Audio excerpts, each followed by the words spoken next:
do want to say publicly, I think we're eventually going to need the Emergencies Act. I know the Premier said no. I think we're eventually going to wish we'd had it in place.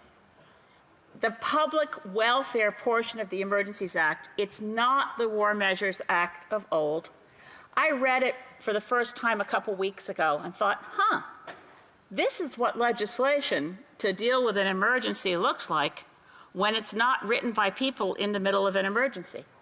So it's thoughtful. It doesn't suspend our Charter of Rights and Freedoms. It doesn't send the Army in anywhere, and it respects provincial jurisdiction and the use of provincial police forces. But I'll just give you one example that's on my heart right now, which is that the community I represent, Saanich Gulf Islands, the Gulf Islands are being inundated with visitors who are coming in by ferry, and even though BC Ferries says don't come unless your trip is essential, these small communities are really feeling it.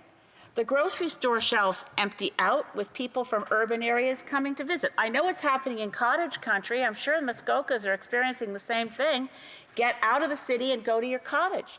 But the healthcare systems and services in these more remote and rural communities can't handle the kind of inundation of people that's happening now. So I just want to flag with my colleagues here, the way the Emergencies Act works, it can be invoked, doesn't need new legislation, it can be invoked by Governor and Council, but when Parliament is in recess, it must be recalled within 7 days to discuss and debate it.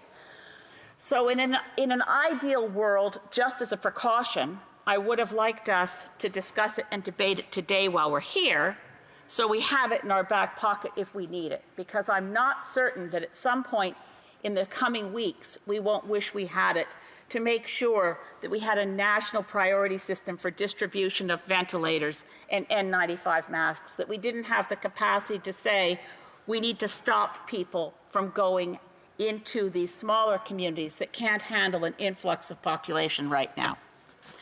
But that